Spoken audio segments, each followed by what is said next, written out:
Hello everyone. संवेग और instinct पर हम डिस्कशन कर रहे हैं, उसी क्रम को आगे बढ़ाते हैं और आज संवेगों की विशेषताएं जानते हैं। इससे पहले हमने मूल प्रवृत्ति के बारे में विस्तार से जान लिया और संवेगों के बारे में भी विस्तार से जान लिया। अब संवेगों की क्या क्या विशेषताएं हैं उसको समझते हैं। सबसे पहली विशेषता है तीव्रता, अर्थात बालक के जो संवेग होते हैं उनमें तीव्रता पाई जाती है, तूफान की तरह वो आते हैं। दूसरी विशेषता है सार्वभौमिक। संवेग जो होते हैं वो सार्वभौमिक अर्थात यूनिवर्सल होते हैं। तीसरी विशेषता है परिवर्तनशील। संवेग जो होते हैं वो परिवर्तनशील होते हैं, यानी कभी कोई सा संवेग उत्पन्न होगा, कभी कोई सा संवेग उत्पन्न होगा, इस तरह से ये परिवर्तनशील होते हैं। नेक्स्ट है व्यापकता। व्यापकता का अर्थ है कि संवेग जो हैं सभी प्राणियों में समान रूप से पाए जाते हैं। जैसे अगर आप बिल्ली के बच्चे को छेड़ें तो बिल्ली को गुस्सा आ जाता है, ऐसे यदि आप किसी बच्चे का खिलौना उससे ले लें तो बच्चे को गुस्सा आ जाता है। तो क्या होता है, संवेग जो है व्यापक होते हैं। नेक्स्ट है संवेगों की जो प्रतिक्रिया होती है वो एक संवेग के प्रति विभिन्न व्यक्ति की विभिन्न प्रतिक्रियाएं हो सकती हैं। एक संवेग के प्रति विभिन्न व्यक्तियों यानी अलग अलग व्यक्तियों की अलग अलग प्रतिक्रियाएं होंगी। देखें कैसे, मान लीजिए एक भूखा भिखारी है, किसी व्यक्ति को देखकर उसे दया आएगी, कोई ये कहेगा ढोंग कर रहा है, कोई जो है उसे खाने के लिए रोटी देगा। संवेग एक ही है लेकिन प्रतिक्रियाएं अलग अलग है।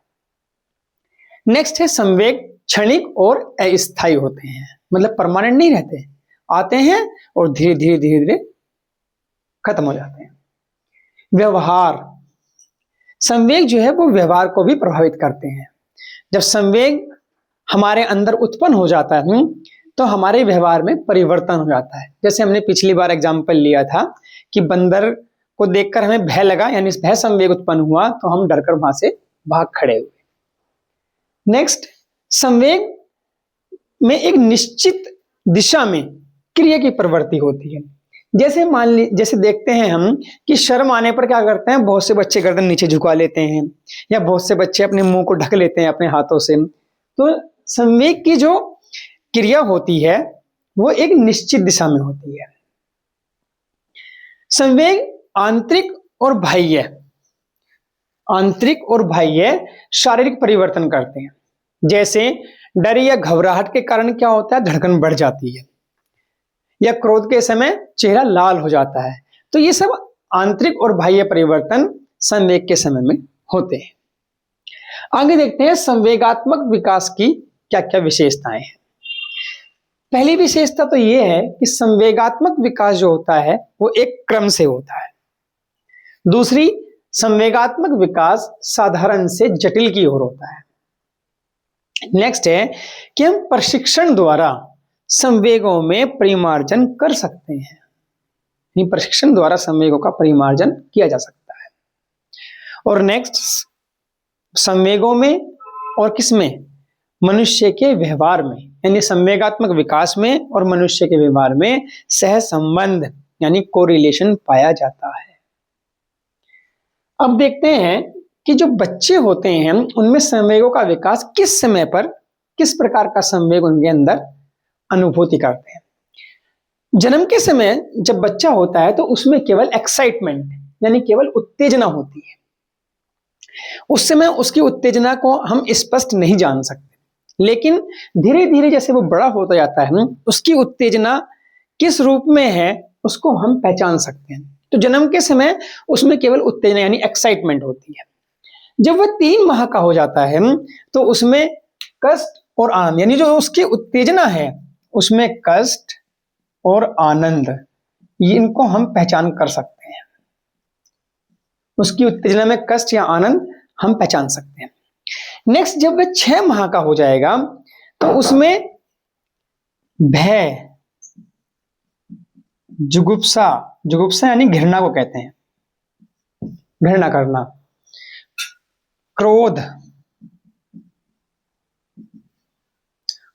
ये सब उत्तेजना में उसकी पहचान में आने लगते हैं। जब वह 1 वर्ष का हो जाएगा उस समय उसकी उत्तेजना में आपको शिशु प्रेम और उल्लास ये भी स्पष्ट दिखाई देने लगेगा। जब वो नेक्स्ट 1.5 वर्ष का हो जाएगा तब उसके साथ उत्तेजना में आपको ईर्ष्या, जीलियस, और उत्तेजना के साथ साथ उल्लास और affection with adult and children, ये सब आपको उसकी उत्तेजना में स्पष्ट दिखाई देगा।